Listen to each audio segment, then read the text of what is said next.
professor here, Dave Ellefson. Welcome. Thank you. Thank you. How are you today? I'm great. I just been here for the week now, and been teaching my metal bass classes and some master classes as well. So, but it's funny. It's listed as metal bass, but metal, if you really strip it back to its origin, is really rock music. Maybe even if you're Black Sabbath, of sort of a blues origin. If you're Judas Priest, Iron Maiden, it moves into a different realm, and I think probably what we do with thrash metal brings in punk rock, heavy metal, and even a little bit of maybe even some classical overtones into it.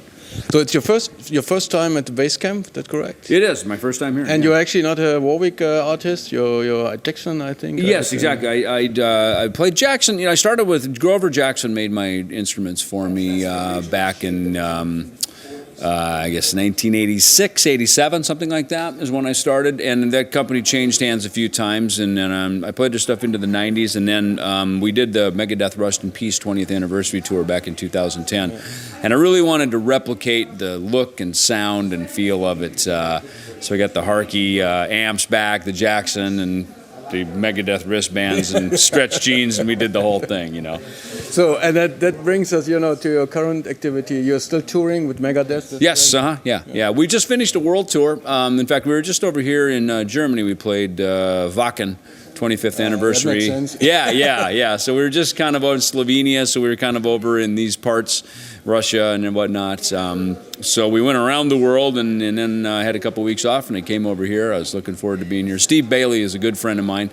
In fact, we met in 1989, 90.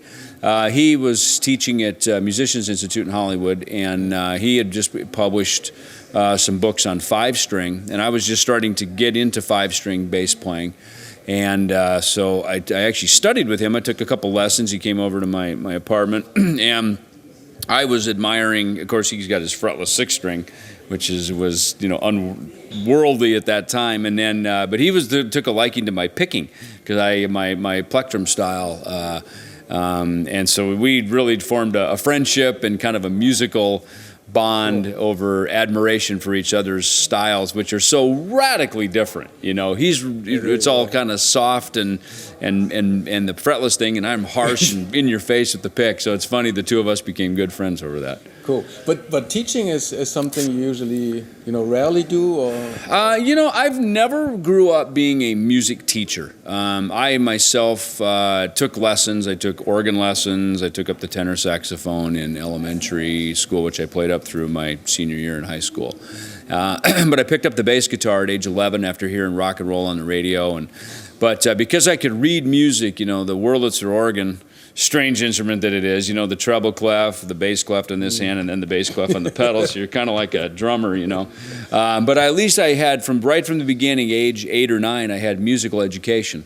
So when I picked up a bass, I went to the music store and I bought the Mel Bay electric bass volume 1 and volume 2, and I just opened up page 1, how do you hold it, and I learned how to play it, and it was cool because I learned proper form, first playing with fingers, and then as I started at age 11. 6 months later, by age 12, I was in a band, and by age, age 13, I'm gigging out, and people are hiring my bands to play, and so I've been a professional, or at least semi-professional player, and for me, that was always the goal. Playing the bass was not just the goal; that was the fascination, but it was getting in a band, being on stage, playing and performing, and kind of doing what I'm still doing to this day. Kind of developed. You started to play the bass, just for fun, and then it developed to a professional. No, I wanted to be a rock star. Right from the beginning. Yeah, I did. When I heard it on the radio, I'm like, man, I love this. This is great. How do I play this? How do I do this? And of course, Kiss came out. I'm of the Kiss generation. I was born in 1964, so I missed the Beatles. They were born, or they came out the year I was born, but. For my generation, Cheap Trick and Kiss, they were our Beatles, and then of course you go back in history and you study the Beatles and you realize, oh, that's where Cheap Trick and Kiss got all their stuff. But, they, when I saw those bands, it presented big. It was larger than life. It was like it's like a jumbo jet. You look at it and go, how does that thing get off the ground? And to me, that's what rock and roll was. It was this unattainable thing that I went, I'm going to go figure out how to do that. And it's just everything about it, the life, the lifestyle, the music, the guitars, the long hair, the clothes, all of it was just, for a kid growing up on the farm in Minnesota, I'm out of here, man. I want to do that. So then with Megadeth, it started, I think, in 1983, something like that. 83, yeah. 83? Mm-hmm. Yeah. So it's some decades. Well, it's interesting. So fast forward on the musical history, Kiss, Van Halen, Boston, all the great rock records that were coming out. And I remember speaking to Jazz TV here for a minute, I remember there's a TV show in America called The Midnight Special. And when I was growing up, and they had all kinds of different groups on there. And one night I'm watching it, and Stanley Clarke comes out, with his alembic bass, and he's playing School Days, I think. He's got that, it almost sounded like a plectrum, like he's plucking and picking and slapping and hitting the thing in it. And it was so aggressive. I loved it. I love aggressive bass playing. It just does something for me. It gets my attention. And I don't play like Stanley.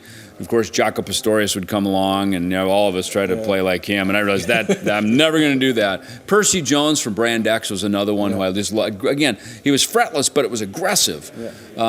And then groups like the Tubes came out. Steve Lukather wrote a lot of songs for them, and they had a couple of big records in America.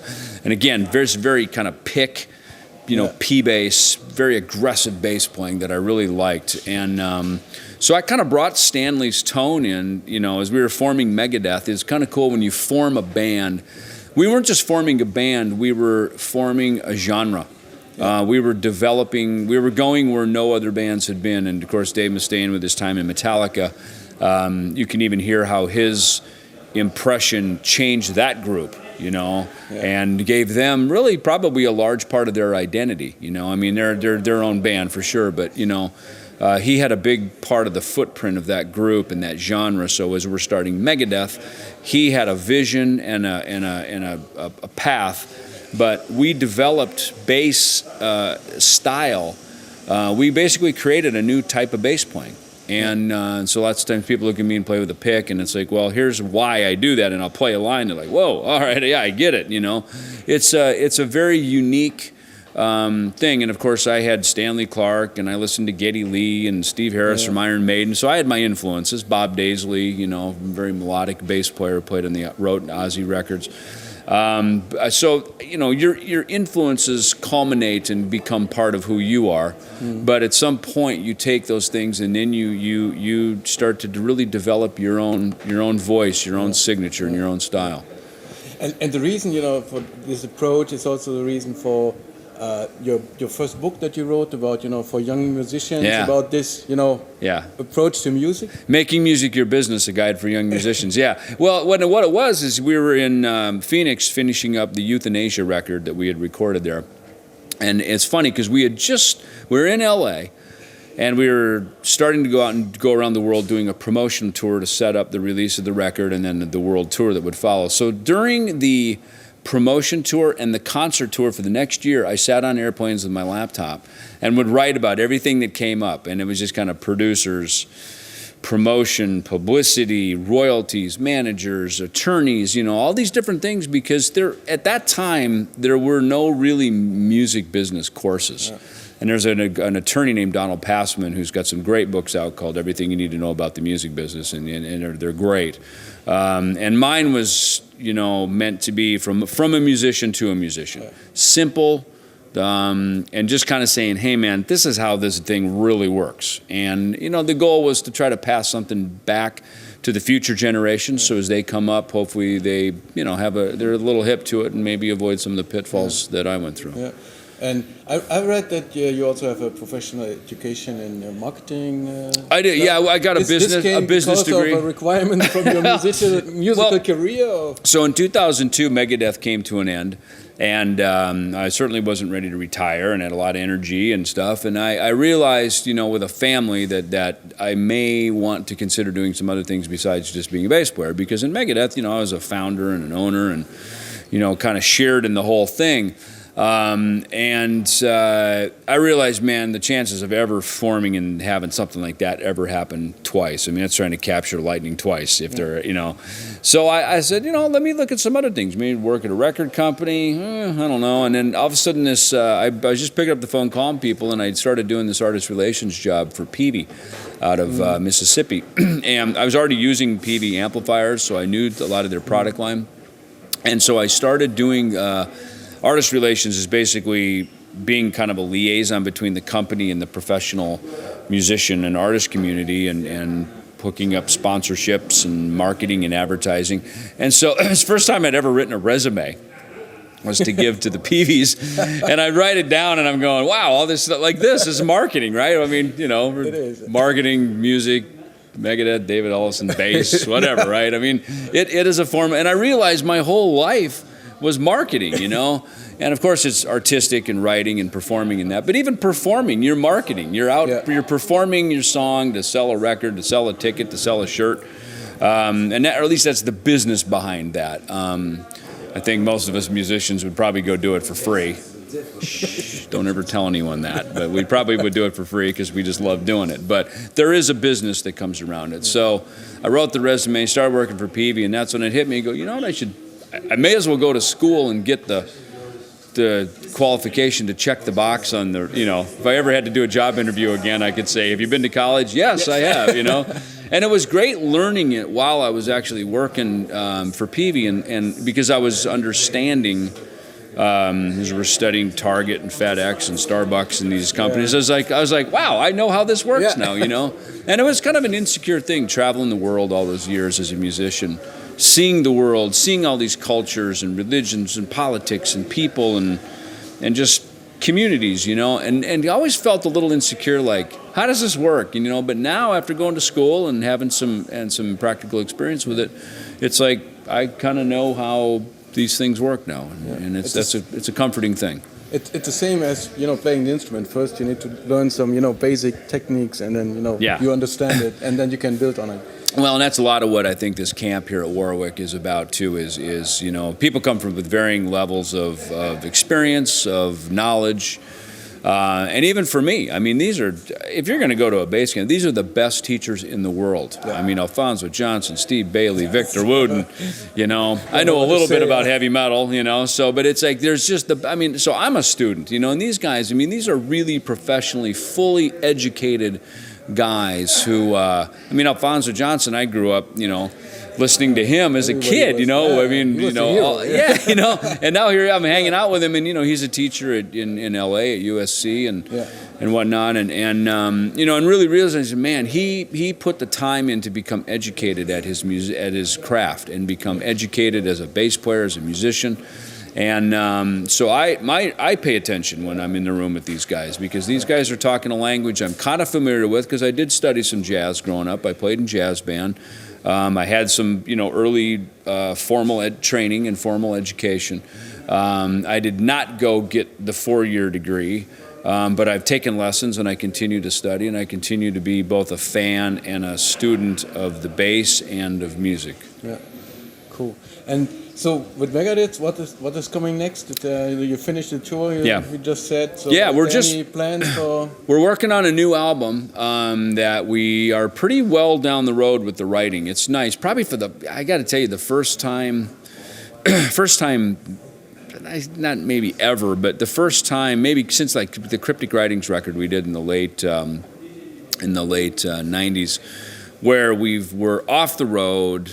There's no tours booked, and we're just fully immersing into the creation of the record and the songs. And as a result, we have, you know, 30, 40 some ideas. There's a handful of songs done, complete, but it's just nice to have this whole bunch of ideas lined out, and we can kind of start grabbing them and working on them and putting things together around them. And everybody comes with his own ideas. Yeah, I mean, a lot of, you know, Dave is, you know, he's kind of the musical basis of the group for sure. So he kind of outlines the songs and the directions. And once in a while, I'll bring a riff in, or Chris Broderick will bring something in. Sean Drover's a fantastic metal writer. He's a great guitar player. It's funny, he and his brother are kind of like an Eddie and Alex Van Halen thing, where I think, really, I think Sean played guitar, and Glenn, his brother, who was in Megadeth for a while, he played drums, and then one day they switched, and now, you know, Glenn's like a guitar hero, and Sean's the drummer in Megadeth, you know? So it's, if you got a brother, you might want to change the instruments around in the house and see what happens. But so anyway, it's cool with that, you know, he brings things in. So anyway, we bring a lot of different stuff to the table, and then things start to develop, and you know, of course, everybody puts their own impression into the song, and that's what makes it sound like a band. Yeah. Cool. So we can expect more in the future? Yeah, I mean, I think we're going to start after the first of the year. We'll start recording the record, and then we'll get into you know, a world tour. Well, I'm sure we'll follow after that. But for now, we're really just into this writing thing, and so we've designated through the rest of the year to write, create, and really paid. We found our strongest records are the ones that. We took a lot of time with the material. We developed them. You know, we'll take a song and we'll write on it, put it away, we'll work on another one, and then we'll go back to this one and say, man, let's tweak this change here, let's move a couple of notes around. So these songs, you know, Peace Sells, Killing Is My Business, Rust in Peace, you know, Rust in Peace is probably by our fans is considered kind of one of the mantelpiece, you know, works of ours.